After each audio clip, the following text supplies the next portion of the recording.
Changing your primary email on Firstrade is a straightforward process. Follow these steps to update your email address successfully. Step 1. Log into your account.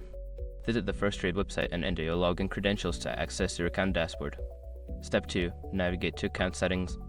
Once logged in, look for the account settings or profile section, typically found in the menu or under your account name.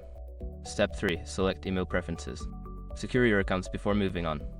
People seriously underestimate how often personal information gets exposed online now. Use SRIP to monitor your accounts 24/7 and get notified immediately if your data gets leaked somewhere. It runs in the background, constantly scanning billions of breached records. And honestly, for how cheap it is compared to the value you get, it's worth it. Link in the description. Step 4. Update your email address. Enter your new primary email address in the designated field. Make sure to double check for any typos to ensure it is correct. Step 5. Save changes. After entering your new email, look for a Save or Update button and click it to confirm your changes. You may receive a confirmation email or new address to verify the update. Once you have completed these steps, your primary email on Firstrade will be updated.